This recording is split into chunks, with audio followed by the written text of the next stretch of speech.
आपको क्या लगता है, पाकिस्तान जिंदाबाद कहना और भारत मुर्दाबाद कहना, ऐसा कहने वाले भारतीय शख्स के साथ क्या किया जाना चाहिए?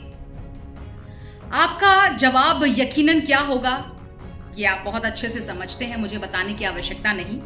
लेकिन जब ये सवाल मेरी एक कलीग ने अपनी दोस्त से पूछा तो उस दोस्त का जवाब था कि उस शख्स को कम से कम 2 दिन, महीने में 2 दिन उससे संबंधित थाने जाना होगा और भारत माता की जय बुलवाना होगा।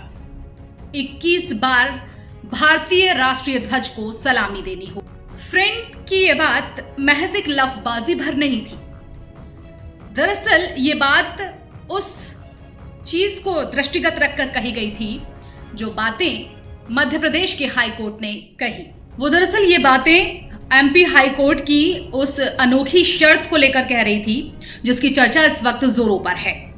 नमस्कार, मैं हूं आपके साथ नंदिनी भारद्वाज। आप देख रहे हैं इंडिया 27 और आज चर्चा इसी बात पर कि क्या हम भारत में रहकर भारत की खिलाफत कर रहे हैं वो सही है, क्योंकि मध्य प्रदेश के हाई कोर्ट ने फैजल उर्फ फैजान को इसी बाबत सशर्त ये जमानत दी है कि अगर वो थाने में जाकर महीने में 2 बार भारतीय राष्ट्रीय ध्वज को सलामी देगा और भारत माता की जय बोलेगा तो उसको जमानत दी जाती है।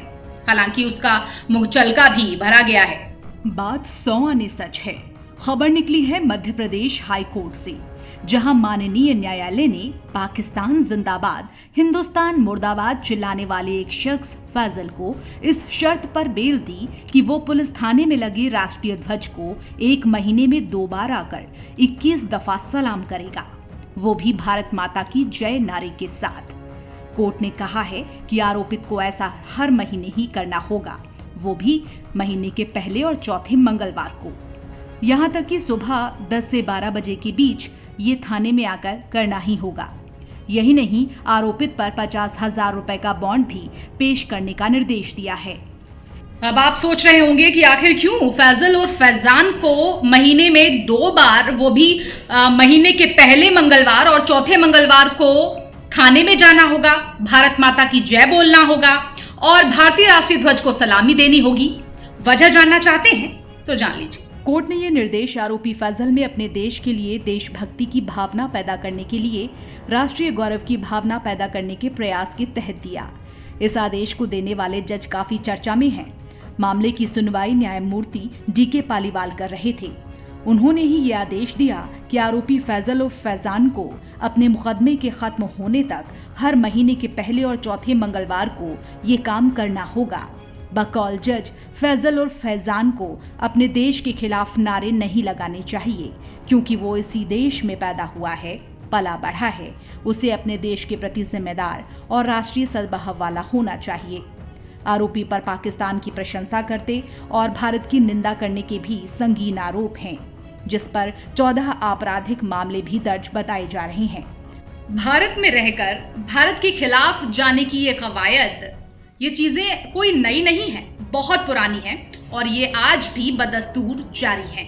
इसीलिए सवाल उठता है कि भारत में रहने वाले लोग भारत के खिलाफ बगावत करते हैं, नफरती बोल बोलते हैं, नफरती जहनियत रखते हैं। आखिर क्यों? क्या उन्हें देश के लिए देशभक्ति जताना इतना बुरा लगता है? सवाल इसलिए भी कि क्या भारत माता की वो जय बोल देंगे या फिर नेशनल एंथम गा देंगे, राष्ट्रीय गान गा देंगे तो क्या उन्हें तकलीफ होगी? क्या उन्हें उनका अल्लाह माफ नहीं करेगा? यही जहनियत रखते हैं ये लोग। इसकी वजह आपको भी अगर पता हो तो हमें जरूर बताइएगा। चैनल को सब्सक्राइब कीजिएगा, कमेंट कीजिएगा, अपनी राय जरूर दीजिएगा। फिलहाल मेरे साथ इतना ही, मुझे दीजिए इजाजत। नमस्कार।